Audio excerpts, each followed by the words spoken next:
Direction la Guadeloupe, à 7000 km de Paris.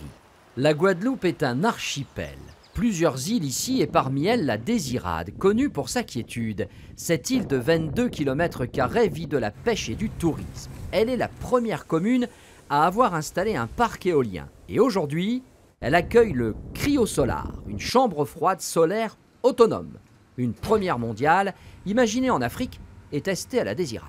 La Désirade a été choisie par rapport à son éloignement, cette autonomie, mais surtout par rapport à la production de poissons que la Désirade amène en Guadeloupe, qui est de l'ordre d'environ 50% de la production totale en Guadeloupe. Ça a l'air quand même super.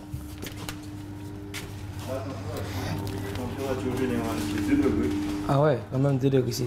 Combien de kilos de poissons dedans? Il s'agit d'un outil innovant et qui intéresse la centaine de pêcheurs qui travaillent sur l'île.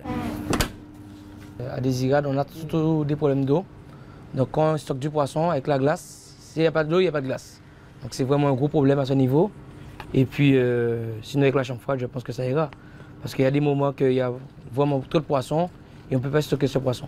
La Désirade vise l'autonomie énergétique, déjà initiée avec son parc éolien installé en 1992. Le parc est désormais plus puissant, le surplus de la production électrique est même exporté vers la Guadeloupe. Mais si l'île est autonome en électricité, elle dépend encore de la Guadeloupe pour son approvisionnement en eau et en énergie fossile. L'idée en réalité, c'est qu'en fait tout devient plus ou moins électrique, c'est-à-dire qu'on ait moins besoin de faire appel à l'énergie fossile. Après, nous savons très bien que le soleil, nous l'avons en permanence sur l'île. Nous avons du soleil, donc pourquoi ne pas se servir?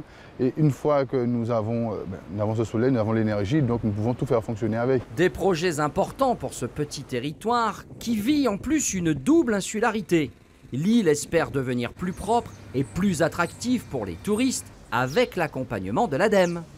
La Désirade a obtenu, grâce au projet mobile, le label France Mobilité en 2019, qui va permettre justement de travailler à supprimer le recours aux carburants fossiles sur l'ensemble de l'île, que ce soit pour les transports terrestres, mais également pour les transports maritimes, notamment sur les liaisons inter-îles et sur les déplacements des pêcheurs par exemple, puisque c'est une activité très importante à la Désirade. Un objectif à atteindre d'ici 2030. Actuellement, seule la mairie et quelques loueurs sont équipés en électrique. Mais faites attention aux iguanes quand même.